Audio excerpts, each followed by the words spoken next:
Hey, this is Steven from LegitTechTutorials, and today, welcome back to How to Program series, and today we're going to talk about methods. Now, methods are, in programming, is basically something that you use to have a collection of code that does a function. For example, let's say, cooking, right? So you have cooking. So that has, in your mind, it has steps to go through to get through something. So it would be like, start stove,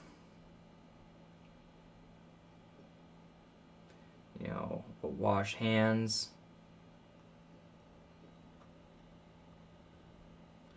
prepare meats. Anyways, you get the idea. So it has a certain step that you want to go through, right? And that's a method. So it's like, okay, I want to, and forget about this, you would actually call it cook. So it's like a physical option, a physical thing that you execute. So it would be, for example, in real life, it would be like jump, run, think, this and that, cook, sleep. So it'd be like performing an action, so it'd be a verb name, and here is a verb, cook. I want to cook, so I'm going to do these instructions.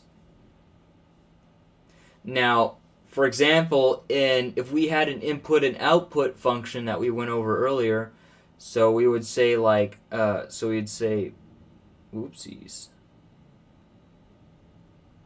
print. So that would be the name of the method. The name of the method's at the top, and then you would have these two, which we'll go over later. And then we're going to say we're going to prompt the user,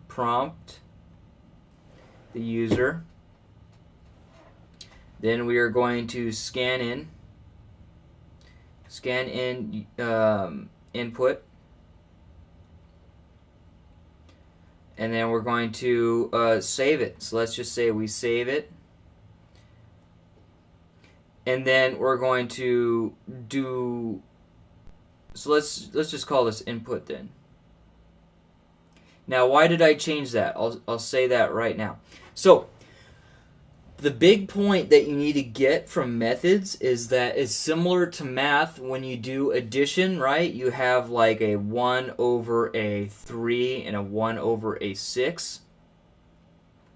You need a least common denominator.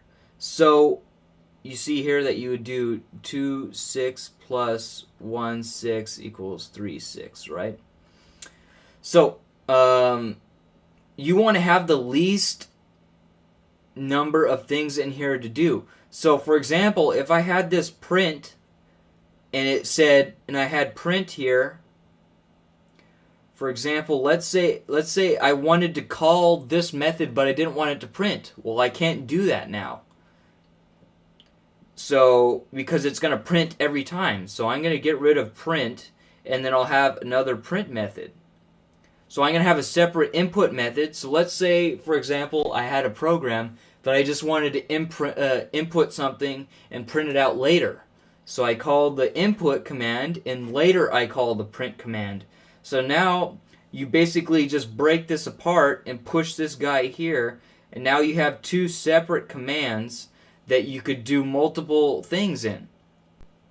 Because I don't want to be forced to just print it, right, every time. I want to be able to have a separate method for each. So you'll notice this, that I talk about it a lot in my series when you start to learn about programming, is to break your methods in smaller chunks. If you have one method with 50 lines in it, that one method's too large. You need to break it down to make it more multi-purpose, to where you could handle any situation and not have to write any more code. So you could break that 50 lines down to 225 lines, or what is it, like break it down to 15 lines, right? So that would be 5 short, but three methods instead of that one method with 15 lines each. So now if you have a situation where you don't want to do 2 of those 15 lines, you could only call one of those methods. So I know it's a very abstract thought, and it's very hard to get without seeing the code. So let's go back to that cook. So let's say I have cook, right? And let's say I had that stuff that I had before, and then we had prepare meats. So it's like, what if I didn't want to make meat? What if I wanted to make a salad? So let's just say that we have, we have a cook, we have a prepare, we have a like a set table. So right there we broke it into 3 different ones. So let's say we were just having a snack. If we were just having a snack, we don't need to cook it. But we would need to prepare the table. So if we had salad, we would still need to set the table, and we still need to prepare, but we don't need to cook. Now, if you only had cook, that's the only thing you could do. Now, if you wanted to cook, you still have that there. So you would do cook, prepare, and then to set the table. If you want salad, you would only do prepare and set table. If you were just doing a, I don't know, if you were just doing, eating a snack bar or something, then you could just do set table. So that's the point, is to break one large one into smaller subparts so that you could mix and match to get the exact output that you want. And the big pull away from this tutorial is that you have to be, as you get better at coding, you have to see this before time and set up your methods to where they're separated. I mean, like you saw on that first one where I had print, and I'm like, oh hey, that's not going to help me. I should have just input and then print. So I wrote 2 lines and noticed that I was already going to undercut myself later on and have to change it. So I saw that first, and I changed it to break it down into smaller parts. So as you go through programming, you need to learn how to see things and set things up before they happen, and that will make you faster and faster and have cleaner code with less lines, less errors, and be able to serve more purposes than just that one purpose that you're looking at by mixing and matching different methods back and forth.